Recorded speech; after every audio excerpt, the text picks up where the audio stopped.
मोदी का चमत्कार है। मैं तो कई बार कहता हूँ लोगों को, द्वापर में त्रेता में राम कृष्ण हुए हैं और राम ने भी यही समाज का काम किया था, इसलिए भगवान मानने लगे।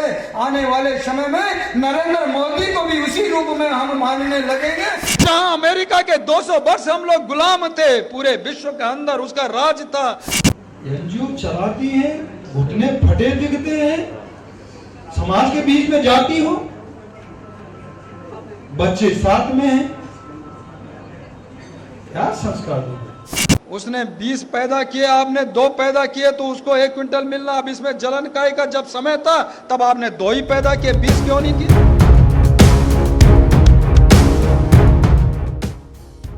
नमस्कार, मैं हूं आपके साथ नम्रता शर्मा। उत्तराखंड में सियासी घमासान मचा हुआ है। आप जानते ही होंगे तीरथ सिंह रावत ने इस्तीफा सौंप दिया है और आज इस रिपोर्ट में हम आपको बताएंगे उत्तराखंड के पूर्व मुख्यमंत्री तीरथ सिंह रावत के कुछ ऐसे बयान जिन्होंने बहुत ज्यादा विवाद गहराया। उन पर काफी ज्यादा उनकी आलोचना हुई। 1 नहीं, 2 नहीं, 3 नहीं, ऐसे कई बयान हैं जो अपने छोटे से कार्यकाल में उन्होंने दिए और उसके बाद घमासान मच गया। आपको याद होगा 14 मार्च को एक कार्यक्रम हुआ था और उसमें तीरथ सिंह रावत ने पीएम मोदी की जमकर तारीफ की थी। अब आप कहेंगे तारीफ में क्या विवादित था? तारीफ में यह विवादित था कि वो तारीफ करते करते इतना आगे बढ़ गए थे कि पीएम की तुलना सीधे भगवान से कर डाली थी। उन्होंने कहा था कि आने वाले वक्त में प्रधानमंत्री मोदी की पूजा अर्चना करेंगे लोग। इसके अलावा उन्होंने ये भी कहा जिस तरह से भगवान राम ने समाज का कल्याण किया था और बाद में उन्हें भगवान का दर्जा मिला, कुछ ऐसा ही पीएम मोदी के साथ भी होगा। वो भी समाज के लिए काम कर रही हैं और आने वाले वक्त में उन्हें भगवान की तरह पूजा जाएगा। मोदी का चमत्कार है। मैं तो कई बार कहता हूँ लोगों को, द्वापर में त्रेता में राम कृष्ण हुए हैं और राम ने भी यही समाज का काम किया था, इसलिए भगवान मानने लगे। आने वाले समय में नरेंद्र मोदी को भी उसी रूप में हम मानने लगेंगे। वह काम नरेंद्र मोदी प्रधानमंत्री इस देश के अंदर कर रहा है, उसकी जय जयकार इसलिए सबको कह रहे हैं तो मोदी है तो मुमकिन है। पीएम मोदी को भगवान बताने के 2 दिन बाद ही एक और कार्यक्रम में शिरकत करने के लिए पहुंचे थे तीरथ सिंह रावत और यहां पर उन्होंने रिप्ड जीन्स पर बयान दे डाला था। उन्होंने महिलाओं के फैशन सेंस पर सवाल खड़े कर दिए थे और ये कहा था कि ये महिलाएं जो फटी हुई जीन्स पहनती हैं, ये अपने बच्चों को क्या संस्कार देंगी। और ये पूरा बयान देते हुए उन्होंने एक वाकया भी साझा किया था। उन्होंने बताया था कि मैं फ्लाइट में था, मैंने देखा एक महिला मेरे पास बैठी हुई है, उसके बच्चे उसके साथ हैं और उसने फटी हुई जीन्स पहनी हुई है और उसको देखकर मुझे ऐसा लगा कि ये अपने बच्चों को क्या संस्कार देगी। जहाज में जब बैठा तो मेरे पड़ोस में बगल में एक बहन जी बैठी थी और बहन जी बैठी थी तो बातचीत हुई, स्वाभाविक की बगल में बैठी है। लेकिन मैंने जब उनकी तरफ देखा तो नीचे गमबूट थे, जब और ऊपर देखा तो घुटने फटे थे, हाथ देखे तो कई कड़े थे। लेकिन जब ये घुटने देखे, बच्चे 2 साथ में उनके थे। मैंने कहा बहन जी कहाँ जाना है? दिल्ली जाना है। हस्बैंड कहाँ है? जीएनयू में प्रोफेसर है। तुम क्या करती हो? मैं एनजीओ चलाती हूँ। एनजीओ चलाती है, घुटने फटे दिखते हैं, समाज के बीच में जाती हो, बच्चे साथ में हैं, क्या संस्कार दोगे?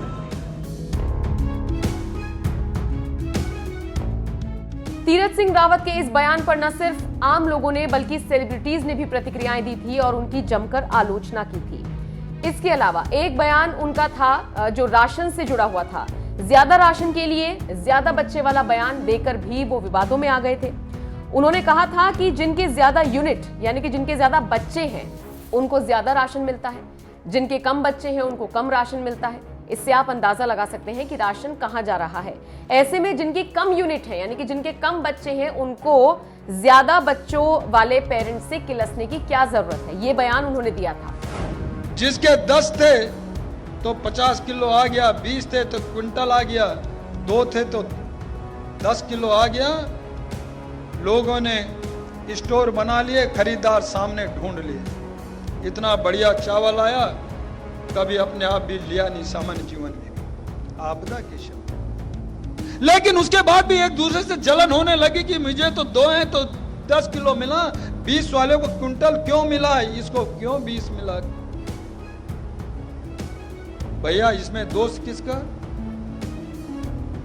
उसने 20 पैदा किए, आपने 2 पैदा किए तो उसको 1 क्विंटल मिलना। अब इसमें जलन काय का जब समय था तब आपने 2 ही पैदा किए, 20 क्यों नहीं किए? ये जो बच्चों वाला बयान उनका सामने आया था, इसके बाद एक और ऐसा बयान तीरथ सिंह रावत की तरफ से दिया गया था जिसको लेकर तो उनकी जमकर फजीहत हुई थी, उनका खूब मजाक उड़ा था। और वो बयान क्या था? वो ये था जिसमें उन्होंने कोरोना मैनेजमेंट के लिए पहले तो वो भारत की तारीफ कर रहे थे, फिर अपने बयान में उन्होंने कह दिया कि भारत पर 200 साल अमेरिका ने राज किया। और उसके बाद से ही सोशल मीडिया पर उनका वो वीडियो क्लिप वायरल हुआ और जमकर उनकी फजीहत हुई, उनका मजाक उड़ा। भारत की 130-35 करोड़ की आबादी का देश आज भी अपने को राहत महसूस करता है अन्य देशों की अपेक्षा। जहां अमेरिका के 200 वर्ष हम लोग गुलाम थे, पूरे विश्व के अंदर उसका राज था, कभी सूरज छिपता ही नहीं था, यह कहते थे। लेकिन आज के इस समय में वह डोल गया, बोल गया, 2.25 लाख से भी मृत्यु दर चला गया। इटली 12 करोड़ का आबादी का देश, स्वास्थ्य में नंबर 1, लेकिन मृत्यु दर आपका 50 लाख से भी ज्यादा चला गया और अभी भी हालत खस्ती है, फिर पुनः लॉकडाउन की ओर बढ़ रहा है। इसके अलावा एक और बयान उनका सामने आया था कोरोना काल में ही, आपको याद होगा जब कुंभ मेले को लेकर सवाल उठे थे, लोगों ने रिएक्शंस दिया था और पूछा था कि इतनी बड़ी तादाद में कुंभ मेले में लोग इकट्ठा हो रहे हैं, क्या ऐसे में कोरोना नहीं फैलेगा? उस वक्त तीरथ सिंह रावत का एक बयान सामने आया था जिसमें उन्होंने कहा था कि मां गंगा की कृपा से कोरोना नहीं फैलने वाला। वो यहां तक कह गए थे कि कुंभ की तुलना मरकज से नहीं की जा सकती है। तो ये वो कुछ ऐसे बयान हैं जिसकी वजह से तीरथ सिंह रावत चर्चा में रहे हैं। और अब चूंकि उन्होंने अपना इस्तीफा सौंप दिया है, इसको लेकर एक बार फिर से उत्तराखंड में सियासी भूचाल देखा जा रहा है। आप तीरथ सिंह रावत के कौन से बयान से सबसे ज्यादा असहमत हैं? और बतौर मुख्यमंत्री जैसा भी उन्होंने काम किया, जैसे भी उन्होंने बयानबाजी की, उसको लेकर आप क्या सोचते हैं? कमेंट करके अपनी राय हमें जरूर दें।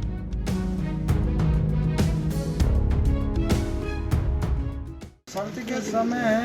अच्छा, मैं पॉजिटिव था, तो कोविड पॉजिटिव होने के कारण और समय नहीं था, लेकिन मैं कहता हूँ फिर आपको कि मुझे आज यहाँ तक जो मेरे केंद्र मंत्री मैंने पूछा है, मैं पुनः उनका हृदय से आभार प्रकट करना चाहता हूँ, माननीय प्रधानमंत्री जी का,